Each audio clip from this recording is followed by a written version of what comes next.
Welcome to this episode of Beneath the Label. I'm your host, Kathy Schultz-Johnson. Today, I had the opportunity to interview Dr. Shelly Hester, and we had such a great time talking about all things sleep.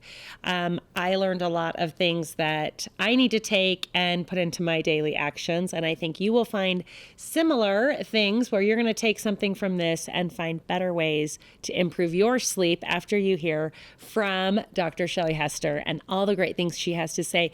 You are going to hear from her on some clinical studies, and there is a fun surprise in there. So let's take a listen to this episode.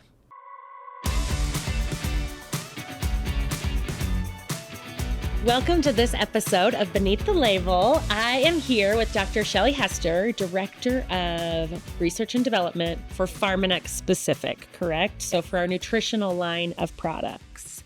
Today we're going to talk sleep, all things sleep. Are you ready for this? I'm ready. Okay, so introduce yourself just a tiny bit to our audience, and then I'm going to pepper you with questions, and we're going to break some myths at the end. Sounds good. Yeah, I'm Shelly Hester, and I'm the Director of R&D, like Kathy said. I've been at Nu Skin for over 11 years, and my background's in nutrition. But the past few years, we've really dove into this area of brain health. So it's so exciting to be here. I'm excited. And sleep, I wanted sleep to be one of the first things we talk about because I feel like it's the crux of all happiness and sadness in my personal life is if I'm sleeping or not. So why is sleep such an important topic? Like, why is sleep important to us? Yeah, I mean, when you think about it, sleep is one of those like non-negotiable things. Like when you think about what you need to survive, you have to eat, you have to drink, you have to breathe oxygen, and then there's sleep. There's those four things. And so sleep is just so important for our overall well-being and our overall health. So, areas that it helps you overall, right? Right now I'm training to run a marathon, and all the time they're like, make sure you're running, make sure you're sleeping. So every time that the coaches are talking to me, they're like, make sure you're sleeping, make sure you're sleeping. Like, why would that impact my training and my physical health as much as they're pushing it on me? Yeah, that's so interesting because for the average adult, the average amount of sleep you need every night is like right around 7 hours. It's going to be a little less, a little more for different people, but 7 hours is kind of like your goal. But they say for like really active adults, they need to get closer to 8 hours because your body just needs that time to rest and, restore itself. And that's when we are like restoring, right? When our body is doing its magic. See, this is where your science comes in, where I don't know, like why sleep is so important for that. 8 hours is a long time. 7 hours is a long time. Yeah. So it's so funny because like at night, you think you're resting, right? Because you're tired, you sleep. But that is honestly maybe your body down. It relaxes and it's restoring, but your brain is honestly even more active at night than it might be during the day. And your body, your nighttime brain, it's going through these different sleep-wake cycles, right? And you're going through these different cycles within your sleep and different things are happening within your brain. So your lymphatic system, have you ever heard of the lymphatic system? No. So it's how you clear waste from your brain. Okay. So, that's being done when you're in like a very deep sleep. It's restoring the synapses and it's pruning different synapses in your brain. So there's just so many processes that are happening when you're resting in your brain. But you have to be able to get into deep sleep. Yeah. It can't just be I'm vegging out and not moving. It's really getting into that restorative sleep. Okay. Yeah. I'm not going to go into the myths yet because I have a myth to ask about that. Or maybe I should because, people say, oh, I only need 5 hours of sleep. I've trained my body to only need 5 hours of sleep. Is that real? No. Can you train your body to need less sleep? No. And what research shows, like I just said, you need around 7 hours of sleep. Some people need a little less. Some people need a little more. But people that say they only need, 4 or 5 hours of sleep, a lot of times they're impaired and they don't even know it. And so that's what the research has shown is that initially when you start getting less sleep, you can notice during the day that you're not as cognitively attuned as what you normally are when you get good sleep. But actually the further along you get into your sleep impairment, the more impaired you come because basically people don't realize that they're impaired. Oh, And interesting. that's what the research is showing. Cognitively, it's also shown with driving and accident. So, I mean, sleep is so important, and most people need more than 4 to 5 hours. And you can't just use caffeine to get all of that working, right? It's not just, oh, I just need to turn my brain on after I'm sleeping and just add a stimulant like caffeine to make up for sleep. No. I mean, you really need both of them to really work well. And honestly, if anything, you become more poor at making decisions when you have less sleep. So caffeine might help you make more decisions, poor decisions quicker. Poor decisions quicker. I just feel like you need sleep to have that cognitive ability to really think. So, I mean, the worst thing you could do before a big day at work or at school, if you have like a big test, is to pull an all-nighter. I mean, that is really the worst. I hope that there are college and high school kids everywhere listening to this. That I don't know how many times I did that I thought it was more important to stay up all night studying for a final than being prepared and then getting a good night's sleep. Right. And even though they tell you that, high school, when I took the ACT and they're like, eat your meal, get a full night's sleep, and then show up. But no, we think that we can cram or do these things, but that's not going to help us be cognitively aware. I don't even know. See, look at me and pulling out the big words. Pull those cognitive processes together. And I think research has also shown that individuals that actually sleep, the recommended amount, they can work less and get the same amount of work done than somebody that's trying to stay up late and do all this work because they just aren't able to do as much. Oh, interesting. Just because you can focus and perform better to your abilities. So whether it's work or physical and exercise or, remembering things, I'm sure when you're feeling groggy and things like, sleep is impacting all of them. Yeah. Okay. All right. So 7 to 8 hours of sleep. Yeah. I like that. It is important. I was thinking there was another myth I had about sleep. Where is the other one? Oh, all right. How long you sleep is all that matters. So as long as you're getting, you're asleep in bed for a certain amount of time, is that the only thing that matters with sleep? Okay. So I'm a nutritionist. So when you think about food, do you ever ask, did you get enough food? We might ask that, but really what you're asking is, did you get enough nutrients? Did you get enough energy? Food is not all equal, right? And the same thing with sleep.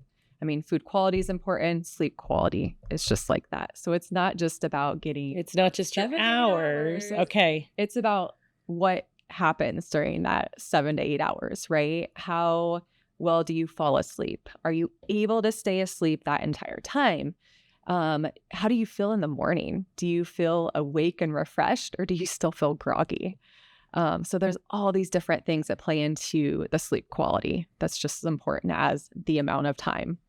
So a good solid 7 hours of quality sleep is better than 8 hours of non-quality sleep. And waking up a lot. And that's how you can tell, right? How fast you fall asleep. So these are the things that I need to watch for my sleep. How fast am I falling asleep? How many times do I wake up? And how do I feel when I wake up in the morning? Do you feel refreshed? Do you feel like, I still need a couple hours of sleep? Because it would be hard to tell your quality of sleep, but that's good to know, those things. Does the timing matter of your 7 hours of sleep? Like, can I go to bed at 8 p.m. and then 2 a.m. and then just as long as I'm getting 7 hours, does that routine and timing matter with sleep? Yeah, no, it definitely matters. So again, what the research is showing is that you want to be consistent. I mean, even on the weekends, which I know is hard. What? You don't have to be consistent down to the minute, but you do want to make sure that you're going to sleep around the same amount of time, same time, and getting up about the same time in the morning. And that's going to help you have the best quality sleep. Yeah, because it really ties back to your circadian rhythm. And it's all these hormones in your body that you have this sleep-wake cycle. And so it is really important to stay consistent so you're staying in line with those hormones that your body's releasing. And if you go to bed at 8 o'clock one night, 2 o'clock the next day, your hormones are not all over out of whack. I don't, but I might know people who sleep like that. I might know some people. It's interesting because I recently got I have my smartwatch, my Oura Ring. I love to just try to pretend like I know what's going on, even though I don't understand all of it. And it will tell me, hey, bedtime is approaching, and I'm actually pretty good about going to bed at the same time and waking up at the same time. Maybe it's because I work out in the morning and have to drop my daughter off at school that the wake up time has to be the same so that I'm tired at the same time. But it's always like, here's things that you can do to get ready for bed. Here's how. And I've really loved learning about how to get ready for sleep and these things. And we were talking earlier about husbands everywhere, fathers everywhere, wrestling with kids before bed. Yeah, like the worst thing you can do is be crazy before bed. Read a book. Yeah. So turn off the screen. Turn off the screens. I think that's... Don't wrestle. Don't wrestle. Yeah. Dance parties are unnecessary. Read a book or relax, right? Something Okay. to help you wind down. Do something relaxing. And then that'll help you probably fall asleep faster, which is going to get you into that quality of sleep. Yeah. I mean, other things you can do, like cooler rooms tend to be better. Oh, okay. Again, the light, not just like shutting off your screen, but making sure you're in like a darker space. That can definitely help. Again, just being consistent. Okay. Yeah. I really like that. Now, we have recently been studying sleep and formulating sleep products. So I want you to talk a little bit about why we chose specific ingredients to formulate into a sleep product. Yeah. So we chose a few different ingredients that we felt like were really important. So one's magnesium. So this is like an essential mineral that unfortunately, we get it in our diet. We're just not getting enough of it. Yeah. And it's one of these minerals that it's actually a cofactor for a lot of the neurotransmitters in our brain. And it plays a role in a lot of different neurotransmitters that help with like us feeling more calm and relaxed, helping with like that sleep-wake cycle. So there's studies with magnesium that, give supplemental magnesium and show that it helps improve sleep. Mm-hmm. There's also like correlational studies. So looking at like how much magnesium are people getting in their diet? And then, how is their sleep quality? And it shows that if you get less magnesium, your sleep is more poor. So magnesium has some really nice data. But it's not necessarily you have to take it at night. It's just you just need it in your diet. Yeah. You can definitely just take it throughout the day, but, it is nice if you can take it at night before bed. Yeah. And magnesium can be topical and ingested, right? Is that kind of... Yeah. Is there science around using it in both ways, or how does that work? Yeah, so there's definitely more science if you're taking it ingested. Mm-hmm. There's just not a lot of science right now. If you take it topical and the absorption, that makes sense. Definitely could provide potentially like some skin benefits, but and not necessarily the full impact these like neurotransmitters we're talking about, you need to take it ingested. Yeah. Okay. And does the type of magnesium that you take matter in that situation, or is all magnesium created equal? Yeah, definitely not. I love pretending like all the things are created equal. So different magnesiums definitely are absorbed differently. So of course, when we formulate our products, we make sure what you're ingesting is an absorbable form. Something like magnesium citrate is going to be absorbed a lot better than some of the other forms. Okay. Love learning that about magnesium. Let's talk about another ingredient that is in our formulation that you thought was important for sleep. Yeah, so another one that we've been really interested in is saffron. So saffron's a spice that's been used, for hundreds, if not thousands. Yeah, I was like, I've cooked with it. Yeah, and so it's actually found in the stigma of like the saffron flowers. And so it's rich in like saffronol and crocin, but there's some really nice research showing how it impacts serotonin levels, dopamine levels, and even your natural production of melatonin in your body. Really? Yeah, really interesting. So there's clinical studies in healthy individuals that have some sleep issues, and they take saffron for a month and they have significant improvements in sleep quality. So really exciting studies with the saffron. So I feel like there's parts of the world that probably sleep better than other parts of the world. They need to take vitamins. Oh, it is more than just the seasoning. Okay. That helps you. Well, it's interesting though, because I always think science, it looks at things that are in people's diets. And as a nutritionist, I'm sure that you've seen this so much where it's like the cause and effect of what's happening. And then digging into that scientifically, I think is so cool, where it's like, if you're eating these things, it can help, but then doubling down on this one particular thing does something else, right? Yeah. And saffron's pretty interesting because it's been studied to help sleep, but it's also interesting that it's been studied a lot for mood. And I think when you think about sleep, it impacts all aspects of your life. What we were talking about earlier. I mean, if you have better sleep, you have less stress during the day. But the same, if you can improve your mood during the day, have less stress, you're going to sleep better at night. So I think saffron's one of those really That helps with both. that can really help impact both. So it is true. You know, you don't get a good night's sleep and yeah. And you have more mood swings, agitation. I know. Mom needs to eat and I need to sleep. Those are the things that I need to do is eat and sleep. And then my mood is better. But then if you do have a hard day, it totally impacts your sleep that night. Yeah, definitely. For me, it's a vicious cycle. How well you go to bed at night. It takes longer to fall asleep. And then even if you can fall asleep, then you're waking up more. Right? Yeah. And as you talked about kind of your brain, whether your body's relaxed or not and your brain is going, I'm sure that stress impacts how your brain is going the whole time. Yeah. And with that related. Yeah. And so saffron helps with mood as well. Interesting. Okay. Third ingredient. That was a key ingredient. Yes. So melatonin. Okay. Melatonin. I know it's a big one for sleep. So melatonin is that hormone in our body that as we get closer to bedtime, closer to night, it tends to increase. And then throughout the night, it drops back down. So it really is that sleep-wake hormone. Okay. As it gets darker, our body starts producing more. Unfortunately, as we age, like so many things, the production, I tell you, drops, right? And so melatonin in a supplement is really just there to do just that, supplement that natural melatonin production that you used to have that might not be there anymore. So it's basically just bringing those levels up in melatonin to be more physiological. To help you fall asleep, but then also as it wears out and stay asleep, but then it is done. It doesn't stay in your body so that you wake up. Yep.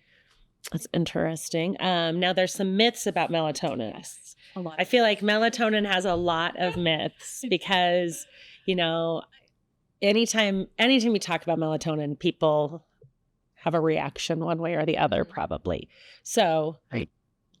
Is melatonin addictive? Can you take it if you take it every day, do you become dependent on it, I guess? That's one of the myths I've heard. Yeah. So research is showing that it is not, you do not build up a tolerance. You do not become dependent on it. So like we were talking about, your body produces melatonin every day. And even if you supplement, that melatonin goes away. And your body keeps producing the melatonin that you're going to produce. You're basically just supplementing the melatonin levels of your body. So no, you do not become dependent. You do not become tolerant on it, is what the research shows. Another one kind of related to that is sometimes you say, is it a sedative? No, it's not a sedative. It's not a sedative. Dang it. I mean, melatonin is no more a sedative than what you get from being outside when it's dark. Okay. Because it's just your body's natural. It's your body's natural. Although being outside when it's dark definitely it relaxes me. It makes me tired. So that's one myth. Okay. So it's not a sedative. It's not going to make you groggy, any groggier than just your natural production. Sleep and production is. That is good. Because I've heard, you have to take breaks from it. You shouldn't take it every day. So that is not what the science is saying. No. Yeah. And the other one you hear is like more is better. Yeah, I was going to say. So many products on the market that are like 5 to 10 milligrams. And again, there are not good dose response studies with melatonin. So I would actually say less is better. So really? Around 1 milligram. I mean, that's kind of getting into like that physiological level. And that's where science shows like this is where you can help. Yeah. And more isn't better. No, studies are not showing that more is better. So I would definitely go on the lower end. And is it, I'm sure like everything, like the size of your body and how much you need with things, but it's not like, this adult needs 5 and this one needs 10 and this one needs 1. You're saying studies are just. Yeah. I mean, so in nutrition, we'd love to do more studies like that. Yeah. But unfortunately, I haven't seen studies like an adult doing different doses like that based on body weight. Most things are kind of like that average adult size, right? Doses are like just generally on a label. Yep. What is average adult size? So typically in science, we think it's around 70 kilograms, which means nothing to me because I'm American. What does that mean? 150. 150-ish pounds. Okay.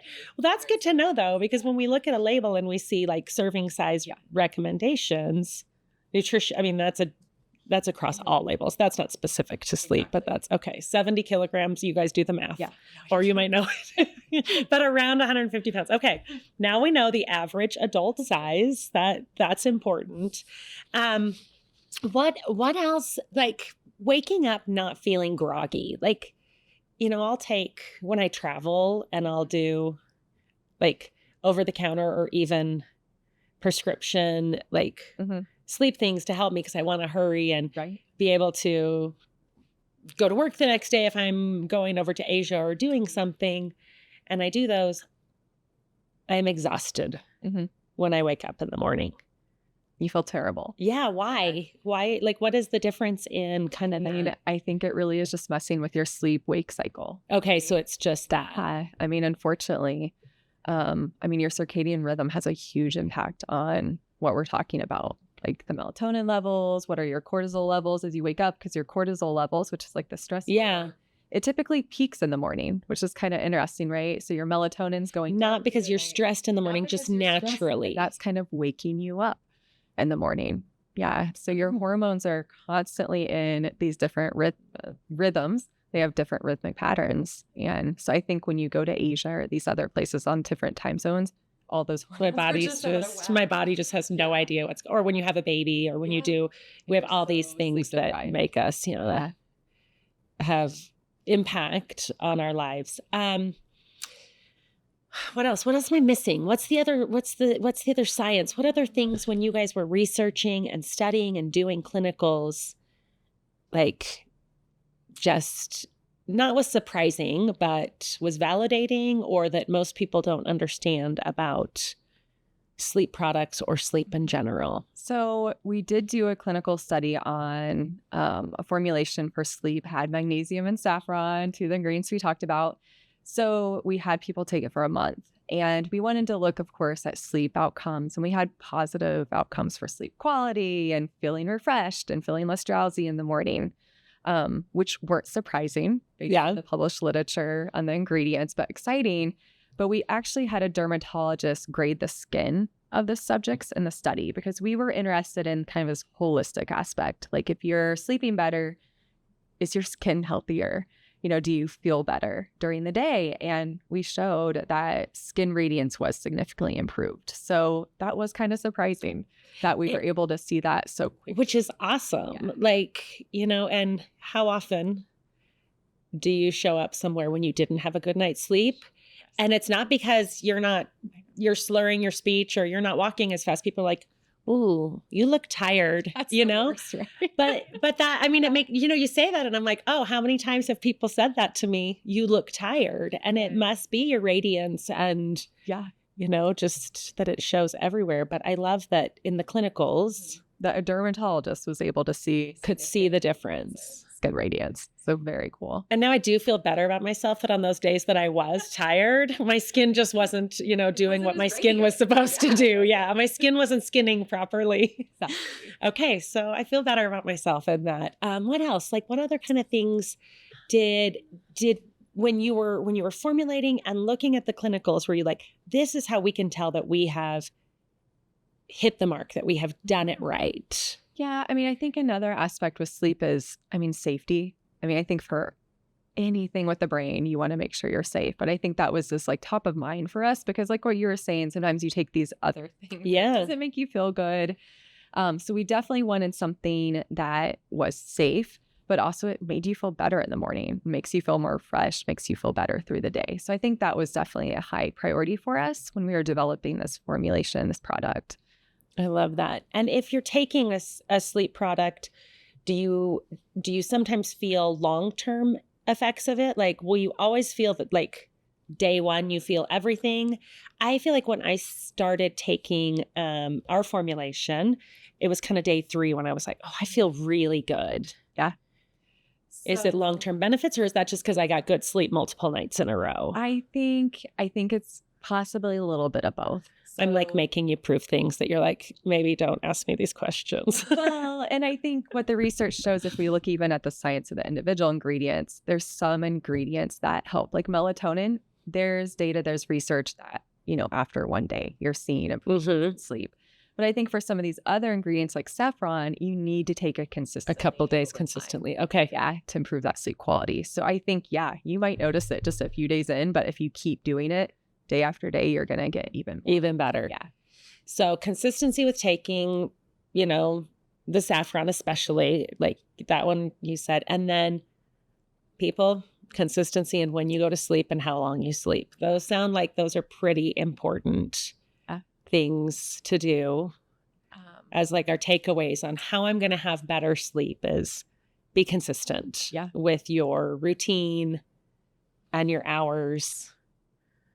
Yeah. And I would turn off the screens. I was going to say light. I think light is one of those things because we talked about melatonin quite a bit. It's that hormone that we know increases, as it's getting darker. So I think controlling your light and your environment in the evening is so important, and making sure that you're not even getting too much artificial light, because that can impact that natural production of melatonin. So that is so interesting. Turn off the screens. How your body like can produce it based on something. Yeah. Like that. And that is light studied. Yeah. Signaling your brain. Yeah. Yeah. Juice it or not. It's amazing how everything's connected. Natural or artificial. Yeah. With that. Okay. I'm trying to think if there's anything else that I wanted to ask or anything that you think. We talked about productivity, physical health, stress levels, the sleep schedule. These are things I like that are so awesome. And then sleep is critical for our bodies to restore, whether it's illness, just daily activities, injury, anything like that, right? Just that restorative function. There it is. Yeah. Whether it's your brain or body. I mean, it is the time to rest, but like we said, your brain's doing a lot during that resting period. Yeah. Okay. My final question. This is a personal question. Do you remember your dreams or do you not remember your dreams when you sleep? That's interesting. I've been remembering my dreams. So it's interesting. I feel like I go through phases in my life of dreaming. Years where I'm not. And I don't exactly know why. Maybe that's when you're in really deep sleep because you're exhausted. I know when I had younger kids, I did not sleep. Yeah. So you're remembering. Okay. Do you remember? I do. I do remember my dreams. Yes. I for a few minutes and then they go away. But all right. So maybe that's how we can tell if we're getting the right amount of sleep. I don't think there's any science behind that statement that I just made about dreams, but it was just an interesting question for me. Okay. Thank you, everyone. This was so great to be here with Dr. Shelly Hester and to really dig in, talk about sleep and do these things. Shelly, thank you. Thanks for taking the time and for helping educate me. I'm going to do better at sleeping. That's my goal after this. Perfect. It's a lot of fun. Thanks.